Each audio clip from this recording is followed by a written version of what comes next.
You're watching East Tennessee's first and only year-round sports talk show on television. This is The Sports Source with your host, John Pennington. Good Sunday morning and welcome into The Sports Source. We have a ton of topics to cover today. Obviously, the latest black cloud to blow in over Knoxville and the UT Athletic Department will be high on the agenda, but we've got football, basketball, recruiting, and yes, NCAA stuff to discuss. First segment, as always, brought to you by our good friends at Phil Cobble Fine Homes and Land. When you list your home with Phil Cobble Homes and Land, you get a partner with 30 years of success stories. Phil's team has the experience to help you set the right price. They have the negotiating skills to make sure you get the price you're asking for. Matter of fact, if you want to learn more, look at this home right here near the Turkey Creek area. Just a tremendous, tremendous house right there. Phil Cobble, the old line that man's home is his castle. That literally looks like a castle in the Turkey Creek area. They have tons of homes. You can check them out for yourself by going to philcobblehomes.com.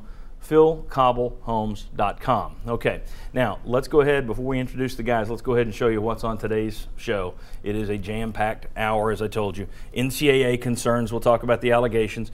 Then we'll actually talk about the basketball side of things and the job Donnie Tyndall has done so far. We'll bring up Bruce Pearl because he came up this week. We'll talk about that big January 31st game between Tyndall and Pearl, how important it is. Josh Ward joins us to talk about the top 5 remaining recruits on Tennessee's wish list. We'll talk about Dave Hart and his role in this search. He did the search for Donnie Tyndall. We'll get into that. Kentucky worries. Kentucky got bombed yesterday, but Tennessee be taking them seriously just the same. Tennessee's run game, do you trust in it at this point? And, of course, the Cavaliers line. Now let me introduce our basketball team of analysts here. It's the tall team. We got Mike Strange, old buddy, back with us from the Knoxville News Sentinel. Thank you for joining us. We have Isaiah Victor down from Kentucky. Good to have Isaiah, the former Vol basketball player, with us, although you'd have been a heck of a receiver with your height. Yeah. We have right there Houston Fancher, former Vol assistant, Vol staff member at a lot of different places, and former head coach at D1 Appy State. And right down there, Mark Pankratz with us last year, back for year number 2, former Vol staff member, of course, former player at the University of Wisconsin-Milwaukee. There you go. I always want to say Milwaukee, Wisconsin. All right, guys. Let's just start with, and fans love this, let's go to a timeline graphic on the Donnie Tyndall stuff. There are reports this week, of course, that came out on Thursday that the NCAA is investigating Southern Miss during the time that Tyndall was there. The probe focuses on tuition, living expenses, and other gifts, you might say, other inducements provided for Prop 48 athletes who can't be given tuition until they are cleared to play, and they were giving it to them down there at Southern Miss, allegedly. The source for one of these stories said that the blank is about to hit the fan, which doesn't sound too good. Tyndall says he will cooperate with the NCAA. UT says it's gotten no warnings as it went through its vetting process, got no warnings from the NCAA or Southern Miss before the hire. And as you might recall, Tyndall's tenure at Morehead State resulted in probation and other penalties. All right, Houston Fancher, you're the former head coach here. I'm going to start with you. How serious are these allegations? Well, I think, John, anytime you have these things, it's always serious. An investigation of this matter is something that will certainly never be swept under the rug. It's going to have to run its course. I think it's important to remember, too, that we pump our brakes a little bit and slow down and give this thing a chance to play out. Now, the investigative team won't be on campus at UT until week after next, so it could stretch out for a period of time. It certainly is something that Tennessee's going to have to face. Coach Tyndall's going to have to answer some questions. I think talking with him, he feels comfortable. He'll be exonerated over all these accusations after it's all said and done, but you still got to go through the process. And Tennessee's been through these before, as you say. These things tend to – the NCAA is not very fast. I mean, they are glacial in speed, so this could hang over the season for quite a while. Mike, your thoughts on the allegations toward Tyndall and what it does for a season when you're just kicking off and now this?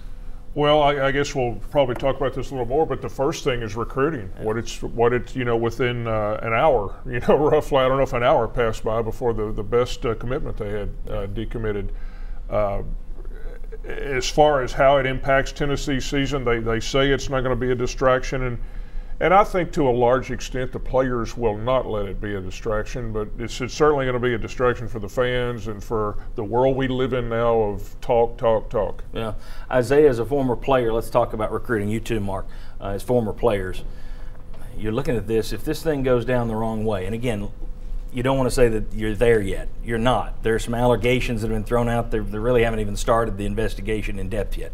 But if this spun the wrong way and you're a recruit looking at this, you have to consider the possibility that Donnie Tyndall may not be there. How much does that weigh when you're looking at a school? I mean, you look at the coach as much as you look at the school, don't you? Yeah, you're recruited by people and you're sold by people. He's talking to the recruits. He's the one doing the in-home visits. So he'll be the one that they'll want to play for if they did choose the University of Tennessee. Now, if he's not going to be there, or if we're going to be on the NCAA tournament ban or something of that sort, then it's going to make the school a lot less attractive. Mark? I think the recruiting is the biggest piece of this right now, because the roster that he currently has is not very good. And so it has to grow, it has to build on. And in order for him to be able to do that, he's got to be able to go sell playing time. He's got to be able to come in and say, you're going to come play for me and help us get this program right on track. But now there's questions. And in the world of negative recruiting, there's going to be coaches out there that are saying, why would you want to go to play at Tennessee right now with this cloud, as you called it, hanging over their head?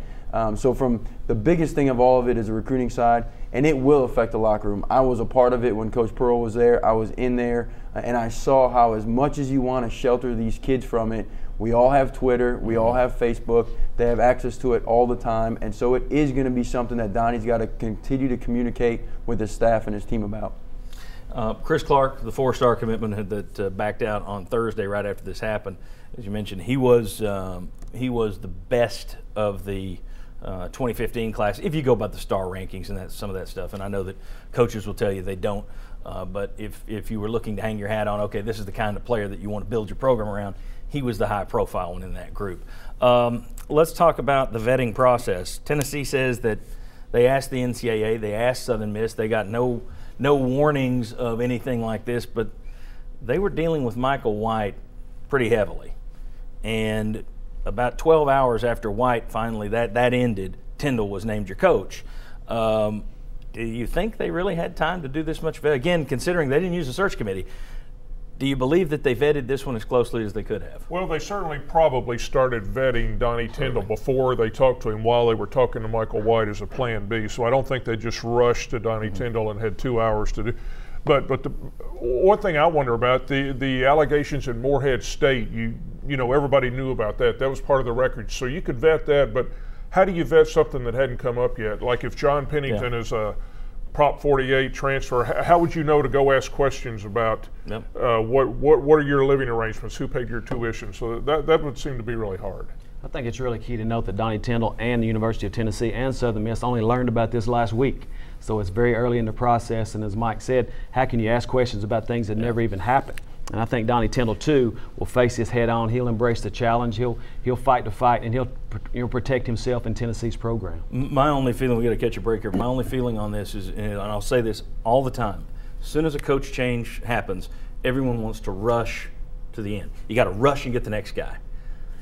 I'm not a big believer in rushing to get the next guy, because you're right, who would have asked about this? But at the same time, Dave Hart and Donnie Tyndall knew each other for what? Not even a full day? And they're tying each other to one another, they're tying themselves to one another. That's the danger of rushing into it. I know that people worry about recruiting and everything else, and because of talk shows like this, Twitter, people want to know, why isn't this done? What's Hart doing? This is why you take your time, in my view. But anyway, when we come back, we're actually going to talk some basketball. We're going to talk about Tennessee's roster, what's it look like. We're going to talk about the style of play and Tennessee's preseason expectations. Where should you put them? Come on back on the Sports Source. Decks, dens, homes. Turn to Benedict Construction.